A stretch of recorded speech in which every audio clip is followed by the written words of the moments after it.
Hello friends, அனைவருக்கும் வணக்கம். நான் உங்கள் தமிழரசன். இந்த வீடியோவில் எதை பற்றி பேச போகிறோம் அப்படின்னா, ஆளி விதை, அதாவது ஃப்ளெக்ஸீடு அப்படின்னு சொல்லுவோம். இது சம்மந்தமாக ஒரு வீடியோ நம்ம சேனலில் போட்டிருக்கோம். அந்த வீடியோ பார்த்துட்டு ஒரு சில டவுட்ஸ்லாம் கேட்டிருந்தீங்க. அந்த டவுட்ஸுக்கு தான் இந்த வீடியோவில் ஆன்சர் பண்ண போகிறேன். அதில் ஒருத்தர் கேட்டிருந்தாரு, ஆளி விதைனா என்னங்க, இது என்ன புதுசாக இருக்குது, இப்போ தான் நான் ஃபஸ்ட் டைம் கேள்விப்படுறேன் அப்படின்னு சொல்லிட்டு ஒருத்தர் கேட்டிருந்தாரு. அந்த கமெண்ட்ஸு கீழே இன்னொருத்தர் போய் கமெண்ட்ஸ் ரிப்ளை பண்ணியிருக்காரு. இது இந்த பூசணி விதை, இந்த வெள்ளரி விதை மாதிரி இது ஒரு விதைங்க, ஏதோ ஒரு பழத்திலிருந்து வர விதையாக தான் இருக்கும் அப்படின்னு சொல்லி ஒருத்தர் சொல்லியிருந்தாரு. பட் அது கிடையாது. இது ஆளி விதை அப்படின்றது இது தனியாக ஒரு செடியாகவே நம்ம வந்து இப்போ நம்ம ஊரில் எள்ளுலாம் போடுவாங்கள்ல, வயலில் எள்ளு போட்டு எப்படி எள்ளு விளைய வச்சு அறுவடை பண்ணுறாங்களோ அதேமாரி தான் ஆளி விதையும். நல்லா விளைஞ்சதுக்கப்புறமா அறுத்து வெயிலில் நல்லா காய வைப்பாங்க, செடியோடு காய வைப்பாங்க. அந்த செடி காஞ்சதுக்கப்புறமா அந்த விதை வந்து அப்படியே உளுத்து கீழே கொட்டும். ஸோ இதை தான் வந்து நம்ம ஆளி விதைன்னு சொல்கிறோம். இது வந்து தனியாக பழத்திலிருந்து எடுக்கிறதுலாம் கிடையாது. இது வந்து நாட்டு மருந்து கடைகளில் கிடைக்கும், வேணும்னா வாங்கி சாப்பிடலாம். அங்கே நீங்கள் வாங்கும்போது என்ன ரகம், என்ன வகையான ரகம் வாங்கணும் அப்படின்னு சொல்லிட்டு தீர்மானிச்சுட்டு அதுக்கப்புறம் போய் கேளுங்க. ஏன்னா பழுப்பு நிறத்தில் இருக்குது, ப்ரௌன் கலரில் இருக்குது, சிவப்பு கலரில் இருக்குது, மஞ்சள் நிறத்தில் இருக்குது. நான் அந்த வீடியோலேயே சொல்லியிருப்பேன், நிறைய வகைகள் இருக்குது. அந்த வகைகளில் எது நமக்கு எதுக்காக சாப்பிட்றோம் அப்படின்றது தெரிஞ்சுக்கிட்டு போய் வாங்கி சாப்பிடுங்க அப்படின்னு சொல்லியிருந்தேன். நம்ம வெயிட் லாஸ் பண்ணுறதுக்கு அப்படின்னா மஞ்சள் கலரில் நீங்கள் இருக்கிறத சாப்பிடுங்க. நம்ம முடிக்கு சாப்பிடுவோம் அப்படின்னா ப்ரௌன் கலரில் இருக்கிறத சாப்பிடுங்க. இந்த மாதிரி ஒவ்வொரு வகைக்கும் ஒவ்வொரு பயன்கள் இருக்குது. மேக்ஸிமம் அதில் இருக்கிறது மெஜாரிட்டியாக என்ன இருக்குது அப்படின்னா, எல்லா ஃப்ளெக்ஸீட்ஸ்லையுமே என்ன இருக்குது அப்படின்னா ஒமேகா 3 அதிகமாக இருக்குது. இன்னொன்று ஃபைபர் அதிகமாக இருக்குது. அதில் அந்த ஃபைபர் அப்படின்றதுலேயே வந்து பார்த்திங்கன்னா கரையக்கூடிய ஃபைபர், கரைக்க முடியாத ஃபைபர் அப்படின்னு சொல்லிட்டு 2 விதமாக இருக்கலாம். அதாவது இங்கிலீஷில் வந்து சாலிடு ஃபைபர், இன்சாலிடு ஃபைபர் அப்படின்னு சொல்லுவோம். ஸோ இந்த 2 வகையாக ஃபைபர்ஸ்லேயே வந்து 2 வகையாக இருக்குது. தண்ணியில் கரையக்கூடியது, கரைக்க முடியாதது அப்படின்னு சொல்லிட்டு. ஸோ இதெல்லாம் இதில் அதிகமாக இருக்குது. அது மட்டும் இல்லாமல் நல்ல கொழுப்பு, உடம்புக்கு தேவையான நல்ல கொழுப்பு வந்து அதிகமாக கிடைக்கும். அந்த மாதிரி அமிலங்கள் வந்து இதில் நிறையவே இருக்குது. ஸோ அதனால தான் வந்து இந்த ஃப்ளெக்ஸீடை வந்து சாப்பிட்றோம். இப்போ ஒரு சில பேருக்கு ஒரு டவுட்டு கூட வரும், இந்த ஃப்ளெக்ஸீடு அப்படின்றது ஏன் இப்போ இருக்கிற மக்களுக்கு தெரியுது, இதுக்கு முன்னாடி இருக்கிறவங்களுக்குலாம் தெரியலையா, அதுக்கு முன்னாடியெல்லாம் நம்ம நாட்டில் விளைவிக்கலையா அப்படின்னு சொல்லிட்டு உங்களுக்கு டவுட் வரும். வேறு நாட்டில், வெளிநாட்டில் இருந்து நம்ம இறக்குமதி பண்ணுறோம், நம்ம நாட்டில் அப்போ சாப்பிடக்கூடாதா, நம்ம சாப்பிட்ற உணவுப் பொருள் இல்லையா அப்படின்னு சொல்லிட்டு கேட்கலாம். இது வந்து ஃப்ளெக்ஸீடு அப்படின்றது இதுக்கு சம்மந்தமாக ஈக்குவலாக நம்ம வந்து பார்த்திங்கன்னா நம்ம தாத்தா பாட்டிகள்லாம் வந்து சோளம் இருக்குது. இந்த சோளத்துலேயே நிறைய வகைகள் இருக்குது, மக்காச்சோளம் இதெல்லாம் இருக்குது, அதை சொல்லலை. நம்ம காட்டில் இந்த மாட்டுக்கு அறுத்து போடுவாங்கள்ல சோளம், அது என்ன பேருன்னு எனக்கு தெரியல சரியா. அதுலேயே ஒரு 3 வகை இருக்குது. அதுலேயும் மஞ்சள் கலரு, சிவப்பு கலரு, வெள்ளை கலர்லாம் இருக்குது. அந்த சோளத்தெல்லாம் காட்டில் வயலில் அறுத்து வச்சுட்டு அதை வந்து பொங்கிலாம் சாப்பிடுவாங்க. நமக்கு ஏதாவது ஸ்நாக்ஸ் வேணாலும் அதை வச்சு செய்வாங்க. ப்ளஸ் வந்து பார்த்திங்கன்னா பொங்கல் சோறு மாதிரி அதை பொங்கி சாப்பிடுவாங்க. ஸோ இதிலெல்லாம் சாப்பிடும்போது அதில் இருக்கிற சத்து நிறைய கிடைச்சிது, நிறைய ஃபைபர் கிடைச்சிது, நம்ம உடம்புக்கு தேவையான அத்தனை விட்டமின்ஸும் அத்தனை சத்துமே கிடைச்சிது. ஸோ அதனால் இந்த ஃப்ளெக்ஸீடு அப்படின்றத தேடி போக வேண்டிய அவசியம் இல்லை அந்த காலத்தில். பட் இப்போ வந்து அந்த தானிய வகைகள்லாம் நம்ம நாட்டில் இல்லை. யாரும் போயிட்டு சோளம்லாம் சாப்பிட்றது கிடையாது, சோளம் விளைவிக்கிறதும் கிடையாது.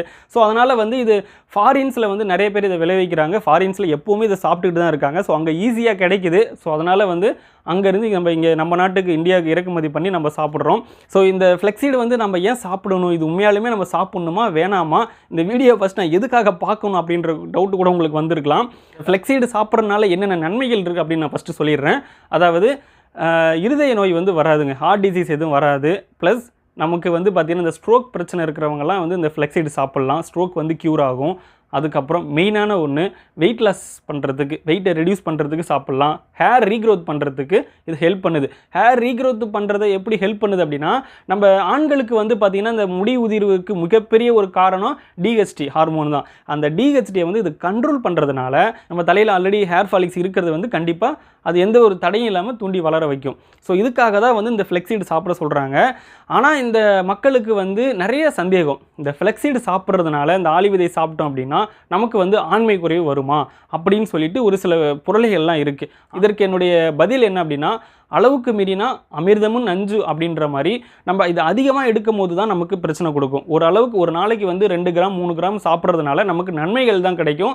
அதை வந்து நம்ம ரெகுலராக நம்ம ஒரு 1 இயர் தொடர்ந்து இதை சாப்பிட்றோம் அப்படின்னா தான் ஒரு சில பேருக்கு மேபி ஒரு சைடு எஃபெக்டாக வர சான்ஸ் இருக்குது. அவ்வளோதான், இது சாப்பிட்டா கண்டிப்பாக இது உனக்கு வந்து தான் தீரும் அப்படின்றதெல்லாம் கிடையவே கிடையாது. இந்த ஆளி விதை வந்து ஈஸ்ட்ரோஜனை ப்ரொடியூஸ் பண்ணுறதுனால, இந்த ஈஸ்ட்ரோஜன் கிடைக்கிறதுனால சில பேருக்கு வந்து இந்த டெஸ்டோஸ்டிரான் லெவலை வந்து கம்மி பண்ணி விட்டுருமோ, அதனால் ஆண்மை குறைவெல்லாம் வருமோ அப்படின்ற மாதிரி பயப்படுறாங்க. அப்படிலாம் கிடையாது. அளவாக எடுத்துக்கங்க, தப்பே கிடையாது. அதில் எந்த வகை ரகம் எடுத்துக்கணும் அப்படிங்கிறதும் இருக்குது. இந்த முடிக்கு நம்ம சாப்பிட்றோம் இல்லையா, இந்த ப்ரௌன் கலரில் இருக்கிறது, இதை சாப்பிடும் போது தான் அந்த டெஸ்டோஸ்டிரான் லெவல் வந்து கம்மியாகுது அப்படின்னு ஒரு சில பேர் சொல்கிறாங்க. பட் அதுவுமே ஒரு சில பேர் சொல்கிறாங்க. ஆனால் இன்ன வரையும் நான் வந்து எந்த ஒரு வெப்சைட்லையும் அதை படிக்கலை, ரெஃபர் பண்ணும்போது அந்த மாதிரி ஒரு போடவே கிடையாது. ஸோ எதுக்கு இவ்வளோ சந்தேகம்? பயப்படாமல் ரெகுலராக கொஞ்சம் சாப்பிட்லாம், தப்பே கிடையாது. அதில் வந்து நிறைய பேர் கேட்டிருந்த டவுட் என்னென்னா, நான் வந்து பிரஸ்ட் ஃபீட் பண்ணுறேன், நான் சாப்பிட்லாமா, எனக்கு பிசிஓடி இருக்குது சாப்பிட்லாமா, எனக்கு வந்து தைராய்டு பிரச்சனை இருக்குது சாப்பிட்லாமா, இந்த மாதிரி நிறைய கொஷின்ஸ் கேட்டிருந்தீங்க. நான் அந்த வீடியோவில் கூட அதை சொல்லியிருக்கேன். பிசிஓடி இருக்கவங்க அவாய்ட் பண்ணிக்கோங்க, அதுக்கப்புறம் பிரஸ்ட் ஃபீட் பண்ணுறவங்க அவாய்ட் பண்ணிக்கோங்க, அதுக்கப்புறம் இந்த ஹார்மோன்ஸ் சென்சிட்டிவ் ஏதாவது ஒரு பிரச்சனை, ஹார்மோன் ரிலேட்டடாக ஒரு பிரச்சனை இருக்குது, தைராய்டு பிரச்சனை இருக்குது அப்படின்னா கண்டிப்பாக ஸ்டாப் பண்ணிடுங்க, எடுக்காதீங்க அப்படின்னு சொல்லியிருந்திருப்பேன். அதையும் தாண்டி சில பேர் வந்து ரெகுலராக ஒரு மெடிசன் சாப்பிட்டுட்டு இருப்பீங்க, சுகர் டேப்லெட்டாக இருக்கட்டும், பிபி டேப்லெட்டாக இருக்கட்டும், இல்லை தைராய்டு டேப்லெட்டாக இருக்கட்டும், ரெகுலராக ஒரு மெடிசன்ஸ் நான் எடுத்துகிட்டு இருக்கிறேன் அப்படின்னா அவங்க சாப்பிட்லாமா அப்படின்னு கேட்டிங்கன்னா நீங்கள் அந்த டாக்டரை கன்சல்ட் பண்ணிவிட்டு சாப்பிட்றது நல்லது. ஏன்னா இப்போ யார் அந்த மெடிசன் சாப்பிட சொல்லியிருக்காங்களோ அந்த டாக்டர்கிட்ட, சார் இந்த மாதிரி நான் ஃப்ளெக்ஸைடு சாப்பிட்றேன், இது எடுத்துக்கலாமா ரெகுலராக அப்படின்னு சொல்லிட்டு அவங்களுடைய அட்வைஸை கேட்டுட்டு சாப்பிட்றது நல்லது. அதே மாதிரி பிசிஓடி இருக்கவங்க சாப்பிடாதீங்க, பிசிஓடி இருக்கிறவங்க சாப்பிடக்கூடாது. இர்ரெகுலர் பீரியட்ஸ் இருக்கவங்க சாப்பிட்லாம். இர்ரெகுலர் பீரியட்ஸ் இருக்கவங்க ஏன் சாப்பிட்லாம் அப்படின்னா, சில பேருக்கு வந்து அந்த மாதவிடாய் அப்படின்றது ஒரு 2 நாள் முன்னாடியோ 2 நாள் பின்னாடியோ இப்படி தள்ளி வர்றவங்களுக்கு இதை சாப்பிடும்போது இந்த ஹார்மோன்ஸ் இம்பேலன்ஸை சரி பண்ணி நமக்கு வந்து கரெக்டாக அந்த மென்சுரேஷன் வர்றதுக்கு சரி பண்ணும். ஆனால் பிசிஓடி அப்படின்றது வேற, பிசிஓடி கண்டிஷனே வேற. ஸோ நம்ம இர்ரெகுலர் பீரியட்ஸ் அதிக நாள் வந்து நம்ம கர்ப்பப்பையில் கட்டியோ இல்லை வேற ஏதாவது பனிக்கட்டி மாதிரி வளருது அப்படிங்கும் போது தான் நமக்கு வந்து இந்த பிசிஓடின்ற ஒரு கண்டிஷன் சொல்கிறாங்க. ஸோ அது இல்லாத போது இந்த வெறும் இர்ரெகுலர் பீரியட்ஸ் மட்டும்தான் இருக்குது அப்படின்றவங்க தாராளமாக சாப்பிட்லாம். மற்றபடி இதில் வேறு எந்த ஒரு சைடு எஃபெக்ட்டும் கிடையாது, ரிஸ்க்கும் கிடையாது. அப்படி உங்களுக்கு ரிஸ்க் இருக்குது, ஐயோ இதை சாப்பிட்டா எனக்கு இந்த பிரச்சனை வருமோ அந்த பிரச்சனை வருமோ இப்படிலாம் உங்களுக்கு தோணுது அப்படின்னா பேசாமல் அதை வந்து ஜெல்லி மாதிரி நம்ம அப்ளை பண்ணி டாப்பிக்கெல்லாம் நம்ம ஸ்கின்ல டேரெக்டாக அப்ளை பண்ணிக்கலாம். ஃபேஸில் பிம்பிள்ஸ் இருக்கவங்க ஃபேஸில் அப்ளை பண்ணிக்கலாம். இது எப்படி செய்கிறது அப்படின்னா, நல்லா கொதிக்கிற தண்ணியில் இந்த ஃப்ளெக்ஸீடை நல்லா போட்டு ரொம்ப நேரம் கொதிக்க வச்சோம் அப்படின்னா இந்த ஃப்ளெக்ஸீடுக்கு மேலே ஜெல்லி மாதிரி ஃபார்ம் ஆகும். அது வடிகட்டும் போது ஜெல்லி மாதிரி ஃபார்ம் ஆகும். அது வந்து நீங்கள் யூடியூப்பில் பார்த்தீங்கனாலே தெரியும், அதுக்கு சொந்தமாக நிறைய வீடியோஸ்லாம் இருக்குது. ஸோ அந்த மாதிரி நீங்கள் சுட வச்சு சுட தண்ணியில் இந்த ஃப்ளெக்ஸீடை மேலே போட்டு அந்த ஃப்ளெக்ஸீடெல்லாம் வந்து ஒன்று சேராமல் அப்படியே கிண்டி விட்டுட்டே இருந்தீங்கன்னா ஒரு ஜெல்லி மாதிரி ஃபார்ம் ஆகும். அந்த ஜெல்லை வந்து நம்ம தலைக்கு அப்ளை பண்ணலாம், ஃபேஸுக்கும் அப்ளை பண்ணலாம். நல்ல ஒரு பெனிஃபிட்ஸ் இருக்குது. நான் இந்த ஃப்ளெக்ஸீடை வந்து வாரத்தில் ஒரு 3 நாள் சாப்பிட்டுட்டு இருக்கேன். தண்ணியில் நைட்லேயே ஊற வச்சுருவேன், காலையில் சாப்பிடுவேன். அப்படியே ஜெல்லி மாதிரி கீழே கொட்டினா கூட வரவே வராதுங்க, ஃபுல்லாக சேர்ந்து எல்லாமே மொத்தமாக விழுகும். தண்ணியை கீழே ஊற்றிட்டு குடிக்கலாமே அப்படின்னு பார்த்தா கூட அந்த தண்ணி கீழே வராது, ஃபுல்லாக ஃப்ளெக்ஸீடும் சேர்ந்து தான் வரும். ஸோ அந்தளவுக்கு ஜெல்லி மாதிரி ஃபார்ம் ஆகிடும் மார்னிங்கில். பட் மென்று சாப்பிட்றதுக்கு ரொம்ப இன்ட்ரெஸ்ட்டாக இருக்கும். நம்ம ஜிகரதண்டா சாப்பிட்டோன்னா எப்படி இருக்கும், அந்த கருப்பு கலரில் இருக்கிறது நம்ம பல்லில் பட்டு சாப்பிடும்போது எப்படி சாஃப்டாக ஒரு ஃபீல் இருக்குது, அதே மாதிரி ஒரு ஃபீல் இருக்குங்க, ரொம்ப நல்லாயிருக்கும். நான் சாப்பிட்றது வந்து பார்த்திங்கன்னா ஆர்கானிக் விதை, ரொம்ப கொஞ்சம் காஸ்ட்லி, பட் நல்லா இருக்குது. வெயிட் ரெடியூஸ் பண்ணுறதுக்கு இந்த ஃப்ளெக்ஸீட் ரொம்ப நல்லாயிருக்கும். ரொம்ப ஆலிவ் விதை மற்றதை காட்டிலும் இது ரொம்ப சின்னதாக இருக்கும். ஆர்கானிக்னால் கொஞ்சம் அப்படி தான் இருக்கும். சில பேர் வந்து இந்த முடி உதிர்வு கம்மி பண்ணி ஹேர் ரீக்ரோத்துக்கு ஹெல்ப் பண்ணுது, அந்த மாதிரி இருக்கிற ஃப்ளெக்ஸீடு எது அப்படின்னு கேட்டிங்கன்னா ப்ரௌன் கலரில் இருக்கிற ஃப்ளெக்ஸீடு. ஸோ அதை வந்து நீங்கள் சாப்பிடுங்க. அது வந்து கண்டிப்பாக எல்லா நாட்டு மருந்து கடையிலையும் இருக்கும். நீங்கள் அந்த கலரை டிஃப்ரெண்ட்டை தெரிஞ்சுக்கிட்டு வாங்குங்க, அப்போ தான் யூஸ்ஃபுல்லாக இருக்கும். பவுட்ரு பண்ணி சாப்பிடுங்க. ஸோ எனக்கு கான்ஸ்டிபேஷன்லாம் எதுவும் வரலை. இன்னொரு விஷயம், கான்ஸ்டிபேஷன் இருக்கிறவங்களும் இதை வந்து சாப்பிடலாமே அப்படின்னு சொல்கிறாங்க. பட் ஆனால் இதை சாப்பிட்டா கான்ஸ்டிபேஷன் வரும்னு சொல்கிறாங்க. இந்த இடத்துல எனக்கு புரியலையே அப்படின்ற மாதிரி சில பேர் டவுட் கேட்டிருந்தீங்க. இதில் என்ன ஒரு காரணம் அப்படின்னா, அதாவது நேச்சுரலாக அவங்களுக்கு ஆல்ரெடி கான்ஸ்டிபேஷன் இருக்குது அப்படின்ற பட்சத்தில் நம்ம இந்த ஆலிவ் விதையை சாப்பிடும்போது எக்ஸ்ட்ராவாக தண்ணி குடிக்கணும். ஏன்னா நான் ஆல்ரெடி சொல்லியிருக்கேன், இதில் வந்து கரையக்கூடிய நார்ச்சத்து, கரைக்க முடியாத நார்ச்சத்து அப்படின்னு 2 வகை இருக்குது. ஸோ அப்போ என்ன பண்ணணும்னா, ஆல்ரெடி நமக்கு கான்ஸ்டிபேஷன் பிரச்சனை இருக்குது, லைட்டாக இருக்குது. அப்போ இதை சாப்பிடும்போது நார்ச்சத்து இதில் அதிகமாக இருக்கிறதுனால அந்த கான்ஸ்டிபேஷன் மலச்சிக்கல் போயிடும். ஆனால் அதுக்கு நீங்கள் என்ன பண்ணணும்னா, தண்ணி எக்ஸ்ட்ராவாக எடுத்துக்கணும். ஏற்கனவே நீங்கள் வந்து 2 லிட்டர் தண்ணி குடிச்சிங்கன்னா இந்த ஃப்ளெக்ஸீட் சாப்பிடும்போது 3 லிட்டர் தண்ணி குடிக்கணும். இந்த ஃப்ளெக்ஸீட் சாப்பிட்றதுனால நமக்கு நிறைய நன்மைகள் இருந்தாலும் நான் மேஜராக எடுத்து பேசுகிறது வெயிட் லாஸுக்கும் ஹேர் ரீக்ரோத்துக்கும் தான் பேச போகிறேன்.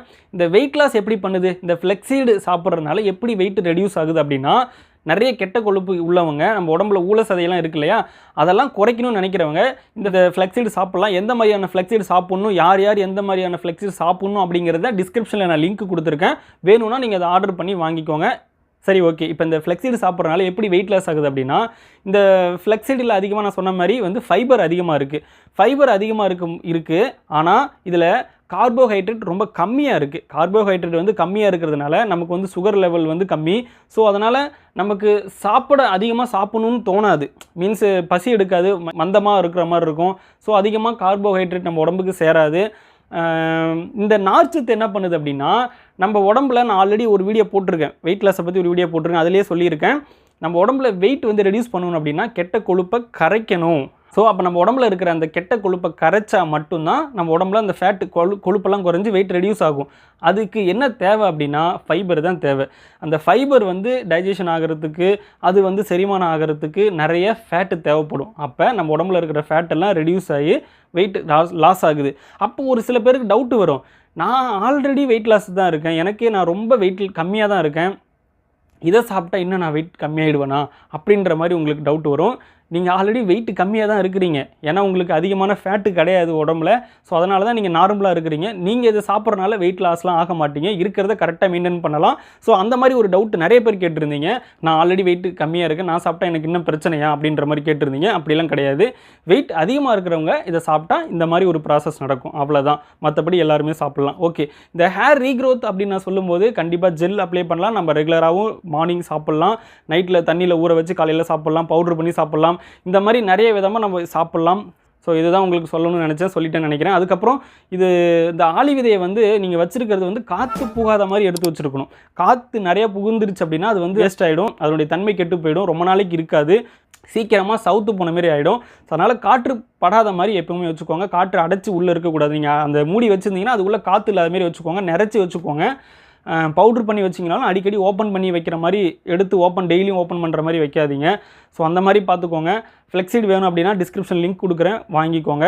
இந்த வீடியோ பிடிச்சிருந்துச்சுன்னா லைக் பண்ணுங்கள். அதுக்கப்புறமும் டவுட் இருந்துச்சு அப்படின்னா கண்டிப்பாக கமெண்ட்ஸ் பண்ணுங்கள், கமெண்ட்ஸில் நான் ரிப்ளை பண்ணிடுறேன். அடுத்த வீடியோவில் உங்களை சந்திக்கிற வர உங்களுக்காக காத்திருப்பது நான் உங்கள் தமிழ்.